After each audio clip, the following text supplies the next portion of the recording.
हिंदी में यूपीएससी की तैयारी से संबंधित प्रोग्राम्स को देखने के लिए सब्सक्राइब करें स्टडी IQ-IAS हिंदी। नमस्कार, बहुत बहुत स्वागत है आप सभी का स्टडी IQ-IAS हिंदी में। मेरा नाम है अतुल जैन। तो जैसा कि आप सभी जानते हैं, मैं आपके सामने ऐसे बातें, ऐसे मुद्दे, ऐसी चर्चाएं लेकर आता हूं जिनको आपने शायद सुना होगा, पर पूरी तरह से उनका परिप्रेक्ष्य क्या है, वो कहना क्या चाहती हैं या उनके कारण क्या हैं, उनको आप शायद समझ ना पाए हों।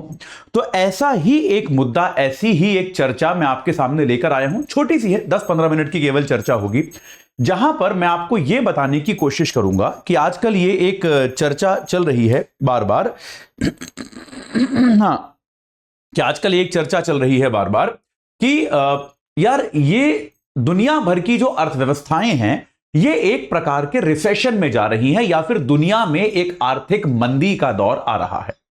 तो आज हम अगले 10-15 मिनट में इस बात को समझने की कोशिश करेंगे कि यह आर्थिक मंदी का मतलब क्या होता है, इसका तात्पर्य क्या है और ऐसा क्यों हो रहा है कि दुनिया में, मतलब इतनी सारे देश हैं भाई, इतनी सारी अर्थव्यवस्थाएं हैं, उसमें इतनी इतनी भिन्न भिन्न प्रकार की गतिविधियां चल रही हैं दुनिया में।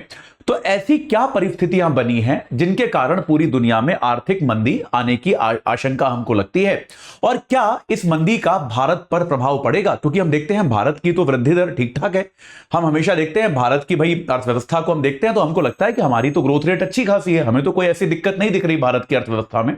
तो इस मंदी का भारत पर प्रभाव अगर पड़ेगा तो कैसे पड़ेगा, और अगर नहीं पड़ेगा तो क्यों नहीं पड़ेगा, बहुत जल्दी अगले 15 मिनट में हम खाली इस बात को संक्षेप में समझने की कोशिश करेंगे।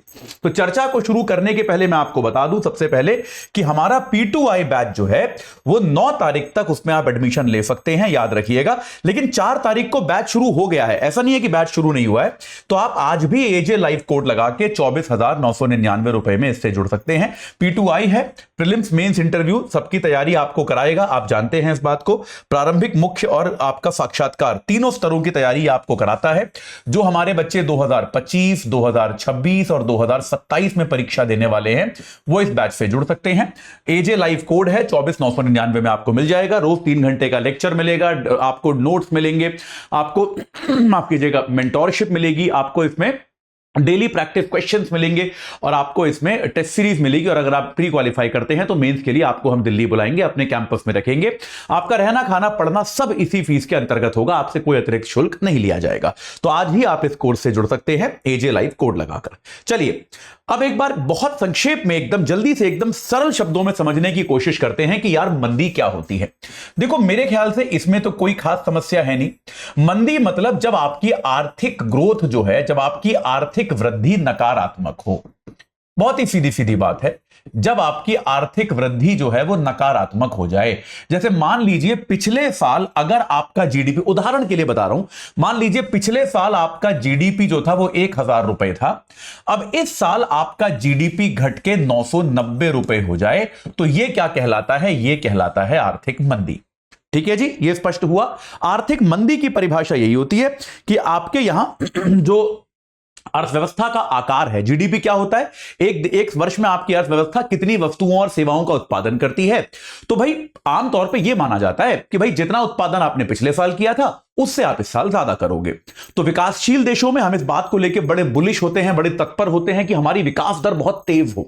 जैसे हम चाहते हैं कि भाई भारत की विकास दर 7.5% हो, 8% हो, हम ये कहते हैं। अगर हम कहते हैं कि भाई हमको 2047 तक विकसित बनना है तो शायद हमको 10% की गति से ग्रोथ करना पड़ेगा, वगैरह वगैरह। यानी कि जितना उत्पादन हमने पिछले साल किया था उसको बहुत तेजी से हमें हर साल बढ़ाना पड़ेगा, ये होता है। तो अक्सर विकसित देशों में, क्योंकि अर्थव्यवस्था बहुत बड़ी होती है और उतना विकास नहीं हो रहा होता, इसलिए विकसित देशों में विकास दर उतनी नहीं होती। ये बात आप में से कई लोग जानते होंगे, कई लोग नहीं जानते होंगे। तो विकसित देशों में क्या होता है, आमतौर पे विकास दर जो होती है विकसित देशों में, तो विकासशील देशों में आपको क्या मिलेगा? विकास दर जो है वो तेज मिलेगी,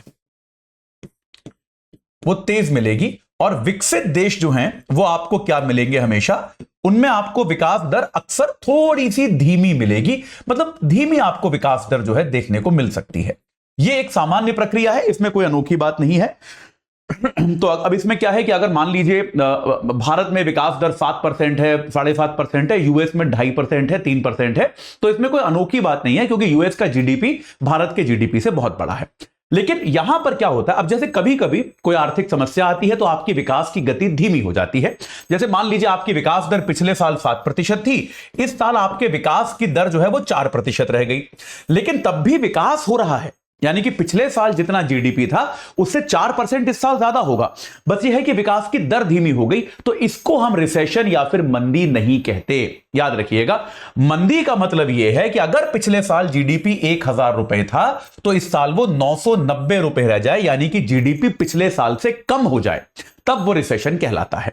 तो निश्चित तौर पे यार, अगर पिछले साल की तुलना में इस साल आप कम उत्पादन कर रहे हो तो आपकी अर्थव्यवस्था के साथ कुछ ना कुछ तो बड़ा गलत हुआ होगा, या फिर आपके यहां जो मांग है उस मांग के साथ भी कुछ ना कुछ बहुत गलत हुआ होगा। तो वैश्विक तौर पे हमने ऐसी मंदी के बहुत सारे सिनारियो देखे हैं। आपको याद होगा, आप में से कुछ लोगों को 2007-2008 में क्या हुआ था, एक वैश्विक मंदी आई थी जो अमेरिका के बैंकों से शुरू हुई थी। अमेरिका में बहुत सारे बैंक जो थे उनमें क्या हो गया था, उन्होंने उल्टे सीधे ऋण दे दिए थे, जिसके कारण लीमन ब्रदर्स और कई सारे बैंक जो है वो तबाह हो गए थे, वो दिवालिया हो गए थे, और उसके कारण पूरी दुनिया में मंदी आ गई थी, पूरी दुनिया में यह व्यवस्था हो गई थी। 2023 से बार बार यह अनुमान लगाया जाता है कि दुनिया एक बार दोबारा से मंदी की तरफ चल रही है, वैश्विक मंदी जो है वो एक बार दोबारा दुनिया में दस्तक दे रही है। तो ऐसा क्या हो गया है, ऐसे क्या कारण हैं जिनके कारण आपको वैश्विक मंदी देखने को मिल रही है? तो इसका अगर हम एक जो दुनिया की कुछ बड़ी अर्थव्यवस्थाएं हैं, अगर हम उनमें कारणों की व्याख्या करें तो दो प्रमुख कारण आपको नजर आते हैं। पहला कारण अगर आप अमेरिका में देखें तो अमेरिका में क्या हुआ यार, कोविड के समय जिस तरह से वहां पर अर्थव्यवस्था की जड़ें हिल गई, उससे अमेरिका आज तक उबर नहीं पाया। तो कोविड के समय, जैसा दुनिया में हर जगह हुआ था, कोविड के समय तो अर्थव्यवस्था जो है, जीडीपी हर देश का गिरा था, जीडीपी में गिरावट हुई थी, यह कोई डाउट नहीं है। इसके अलावा कोविड के समय हर देश में मांग में भी गिरावट हुई थी, यह बात भी हम लोग जानते हैं। कोविड के समय हर देश में मांग में भी गिरावट हुई थी।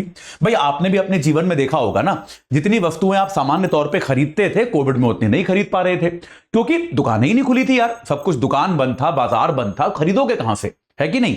तो आपको क्योंकि खरीदने की सुविधा उपलब्ध ही नहीं थी, तो फिर अब क्या है यह बात स्पष्ट है, क्योंकि आपके पास यह सुविधा उपलब्ध ही नहीं थी तो आप कैसे खरीदोगे, यह बात तो एकदम स्पष्ट है। तो कोविड के बाद क्या हुआ, जब कोविड हटा तो एक कॉन्सेप्ट होता है इकोनॉमिक्स में जिसको कहा जाता है पेंट अप डिमांड, यानी कि जमा हुई मांग।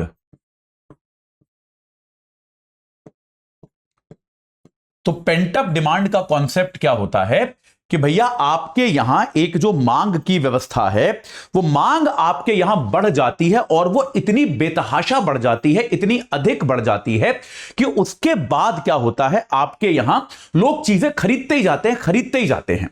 ये भारत में भी हमको देखने को मिला कि जब कोविड में लॉकडाउन खत्म हुआ तो पेंट अप डिमांड आई, लोगों ने बहुत ज्यादा चीजें खरीदी।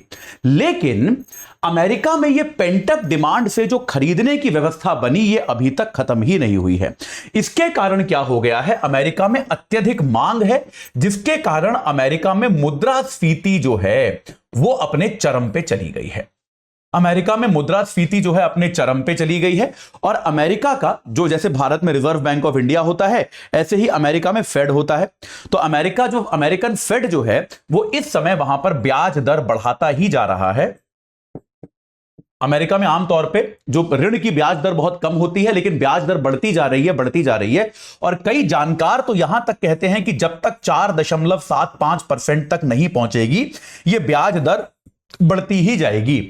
और इतने पर क्या हो जाएगा, यह आप जानते हैं, अर्थशास्त्र का बेसिक कॉन्सेप्ट है कि अगर धन पे ब्याज दर बढ़ जाती है, लॉजिकल सी बात है ना कि अगर ब्याज दर बढ़ जाएगी तो बिजनेसमैन जो हैं वो ऋण कम लेंगे। ये बात सही है। अगर ब्याज दर बढ़ जाएगी तो बिजनेसमैन की जो ऋण लेने की प्रवृत्ति है वो कम हो जाएगी। तो अब अगर जो व्यापारी हैं, अगर उनको ऋण महंगा मिलेगा तो इस महंगे ऋण के कारण उनको क्या करना पड़ेगा, वो अर्थव्यवस्था में जो जिस प्रकार का उछाल चाहते हैं, जिस प्रकार की प्रगति अर्थव्यवस्था में चाहते हैं, वैसी प्रगति नहीं आ पाएगी। क्योंकि अर्थव्यवस्था में कोई भी नया काम करना होता है तो आपको उसके लिए पूंजी की आवश्यकता होती है। तो अमेरिका में एक जो बहुत बड़ा कारण माना जा रहा है वो ये है कि अमेरिका का फेड जो है, अमेरिका का फेडरल रिजर्व जो है, वो मुद्रास्फीति को लेकर बहुत ज्यादा कठोर हो गया है और वो मुद्रास्फीति पर किसी भी प्रकार का समझौता करने को तैयार नहीं है। बहुत बड़ी बड़ी कंपनियां, बड़े बड़े बैंक, बड़े बड़े आर्थिक संस्थान, यहां तक कि अमेरिका की सरकार भी कई बार उनसे आग्रह कर रही है कि यार थोड़ा सा तो आप ध्यान रखो कि अर्थव्यवस्था में प्रगति जो है वो नकारात्मक ना हो जाए, लेकिन ऐसा नहीं हो रहा है। दूसरा एक और जो प्रमुख कारण है वो है युद्ध। भाई युद्ध तो आप जानते ही हो, मतलब आपको बताने की आवश्यकता नहीं है। रूस और यूक्रेन के युद्ध में पूरी तरह से अमेरिका घुसा हुआ है। अमेरिका अपना एक बहुत बड़ा आय का हिस्सा इस पर खर्च कर रहा है, बहुत ज्यादा वो यूक्रेन की फंडिंग कर रहा है, अमेरिका और यूरोपियन यूनियन दोनों। और इसमें क्या हो गया है, अमेरिका के संसाधन जो है वो यहां पर ड्रेन हो रहे हैं, बहुत बड़ी मात्रा में अमेरिका के संसाधन यहां पर जा रहे हैं। तो इसका बहुत सीधा सीधा प्रभाव पड़ रहा है। दुनिया में आप देख रहे हो रूस और यूक्रेन का युद्ध चल रहा है, इजराइल और गाजा का युद्ध चल रहा है। तो जैसे जैसे युद्ध चलते हैं वैसे वैसे अर्थव्यवस्थाओं की विकास दर जो है वो कम होनी शुरू हो जाती है। दूसरी सबसे बड़ी जो दुनिया की अर्थव्यवस्था है चीन, ये एक अपने आप में अलग मुद्दा है।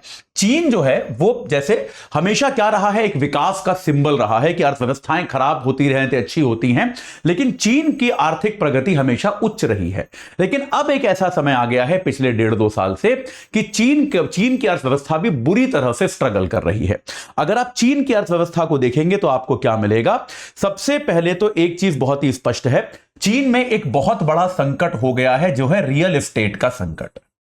देखिए चीन में क्या है, संपत्ति का बहुत बड़ा बाजार है, भारत में भी है, लेकिन आप इस बात से समझिए कि चीन में रियल एस्टेट बाजार जो है वो कुल जीडीपी का 1/3 के आसपास है।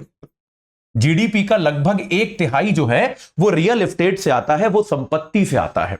चीन में लोग संपत्ति बहुत ज्यादा खरीदते हैं, बहुत ज्यादा बेचते हैं, बहुत सारे बिल्डर्स हैं, बहुत सारे डेवलपर्स हैं। आपने देखा होगा चीन में किस तरह से नगरों का विकास होता है, तो बिल्डर और डेवलपर वहां की अर्थव्यवस्था का बहुत बड़ा हिस्सा है। लेकिन पिछले कुछ समय से क्या हुआ है, चीन में अचानक से क्योंकि आर्थिक प्रगति रुक गई है, आर्थिक प्रगति रुकने के कारण ये रियल एस्टेट सेक्टर जो है इसमें एक बहुत बड़ा संकट जैसा उत्पन्न हो गया है। और इस रियल एस्टेट संकट के कारण क्या हो रहा है, बड़ी बड़ी रियल एस्टेट की कंपनियां जो हैं वो दिवालिया हो रही हैं। वो अपने जो उन्होंने ऋण लिए हुए हैं वो उन ऋणों को चुका नहीं पा रही हैं, और ये कंपनियां चूंकि दिवालिया हो रही हैं तो इसलिए देखिए आप जो सेक्टर आपकी अर्थव्यवस्था का, आपके जीडीपी का 1/3 है, अगर उस सेक्टर की हालत ऐसी हो जाएगी तो आपकी ग्रोथ तो रुक जाएगी, इसमें कोई डाउट नहीं है। चीन में आर्थिक विकास बुरी तरह से प्रभावित हुआ है, और चूंकि ये कंपनियां दिवालिया हुई हैं और इन कंपनियों ने बैंकों से बहुत सारा ऋण लिया था, बैंकों का भी जो स्वास्थ्य है वो प्रभावित हुआ है। बैंकों की भी जो एक क्षमता है, बैंकों का भी जो स्वास्थ्य है वो आमतौर पे प्रभावित हुआ है। बैंक जो है उनकी भी जो ऋण देने की क्षमता है वो कम हो गई है, बैंकों का स्वास्थ्य प्रभावित हुआ है। और चीन में इस सब के कारण इस समय बेहद ज्यादा जो आर्थिक विकास दर है वो कम हो गई है, और वहां पे आपको बेरोजगारी भी इस समय बहुत बड़ी समस्या के तौर पर देखने को मिलेगी। चीन के अगर आप अखबार देखें, चीन का आर्थिक सर्वे देखें तो आप पाएंगे कि वहां पर बेरोजगारी जो है वो एक बहुत बड़ी मात्रा में आ रही है। तो दुनिया की ये दो सबसे बड़ी अर्थव्यवस्थाएं की अगर हम बात करें तो ये दो अर्थव्यवस्थाएं इस तरह से संघर्ष कर रही हैं। बाकी सारी अर्थव्यवस्थाएं भी, क्योंकि देखिए दुनिया में क्या है, अर्थव्यवस्थाएं आमतौर पर एक दूसरे से जुड़ी होती हैं। अगर कुछ अर्थव्यवस्था खराब होती हैं तो दूसरी अर्थव्यवस्था भी उससे प्रभावित होती है। उसके कारण क्या है, पूरी दुनिया में इस प्रकार का एक परिवेश बना हुआ है। जहां तक हम भारत की बात करें तो भारत में अर्थव्यवस्था का की जो संरचना है वो थोड़ी अलग तरह की है। भारत में अर्थव्यवस्था की संरचना जो है वो थोड़ी अलग तरह की है। भारत की अर्थव्यवस्था जो है वो पश्चिमी देशों या अन्य देशों की अर्थव्यवस्थाओं से जुड़ी तो है, लेकिन वो उतनी जुड़ी हुई नहीं है। अभी भी हमारा देश जो है एक बचत प्रधान देश है, यानी कि हमारे देश के बैंकों के पास जो पूंजी है उसमें बहुत सारी पूंजी ऐसी है जो हमारे देश के लोगों ने ही बचत से जोड़ी है। तो इसके कारण पश्चिमी देशों में या अन्य देशों में आने वाली समस्याओं का जो प्रभाव भारत पे पड़ता है वो प्रभाव सीमित है। तो निश्चित तौर पे हम जैसा कह रहे हैं कि 7 से 8% के बीच में भारत की विकास दर है, और ऐसा लगता है कि इस विकास में भारत जो है इस समय दुनिया में अग्रणी देशों में शामिल होने वाला है। भारत की सरकार कई बार यह कहती है कि दुनिया को इस समस्या से निकालने में भारत एक बहुत बड़ी महती भूमिका अदा करेगा। यह बात दुनिया की सरकारें हमेशा कहती हैं। यह होता है कि नहीं ये हमको पता नहीं है, आने वाले समय में है। लेकिन भारत में भी तब भी एक समस्या जो आ रही है, जो हम नहीं सुलझा पा रहे हैं, वो है रोजगार की समस्या। कि भारत में विकास दर तो हमारी इतनी है, वृद्धि दर तो हम इसको अचीव कर पा रहे हैं, लेकिन रोजगार की जो एक समस्या है उसको हम अचीव नहीं कर पा रहे। आने वाले समय में अगर मान लीजिए पश्चिमी देश या अन्य देशों में जो अर्थव्यवस्था है वो और संकट में जाएगी, तो इस बात की पर्याप्त संभावना है कि भारत में भी जो कंपनियां हैं, क्योंकि विदेशी पूंजी तो हम सबको चाहिए, विदेशी निवेश तो हमारे यहां भी स्टार्टअप्स में होता है, कंपनियों में होता है, बड़ी बड़ी कंपनियां विदेशी बैंकों से ऋण देती हैं। अगर विदेशी पूंजी का स्रोत कमजोर होगा तो भारत में भी पूंजी का संकट आ सकता है। तो हम यह नहीं कह रहे कि भारत इससे पूरी तरह से अछूता रहेगा, लेकिन यह बात तय है कि क्योंकि भारत की अर्थव्यवस्था में अभी भी हम चूंकि एक बचत प्रधान देश हैं और हमारे बैंकों के पास पर्याप्त पूंजी होती है जो कि देश के नागरिकों की बचत के रूप में है, तो इस बात की काफी संभावना है कि हम पर उतना प्रभाव ना पड़े और शायद हमारी अर्थव्यवस्था जिस तरह से बाकी देश रिसेशन में जा रहे हैं, मंदी में जा रहे हैं, शायद हम वैसे ना चाहें। बाकी इसमें जो भी होगा आने वाले समय में मैं आपको बताऊंगा, लेकिन अब जाते जाते आपको बता दूं एकदम एक लाइन में केवल, P2I बैच से जुड़ने की आखिरी तारीख है 9 मार्च, क्लासेस शुरू हो गई हैं। AJ लाइव कोड लगाइए और 24,999 में उससे जुड़ जाइए। 2025, 26, 27 में जो लोग एग्जाम देने वाले हैं वो इस बैच से जुड़ सकते हैं। इसमें आपको रोज 3 घंटे का लाइव लेक्चर मिलेगा, नोट्स मिलेंगे, मेंटोरशिप मिलेगी, क्विज मिलेगी, प्रैक्टिस क्वेश्चंस मिलेंगे, उनका इवैल्यूएशन मिलेगा, टेस्ट सीरीज मिलेगी। और अगर आप प्री क्वालिफाई करते हैं तो आपको हम अपने कैंपस में दिल्ली बुलाएंगे, वहां पर आकर आप हमारे साथ तैयारी कर सकते हैं ऑफलाइन मोड में भी। चलिए, इस सत्र से जुड़ने के लिए आप सभी का बहुत बहुत धन्यवाद। हिंदी में यूपीएससी की तैयारी से संबंधित प्रोग्राम्स को देखने के लिए सब्सक्राइब करें स्टडी IQ IAS हिंदी।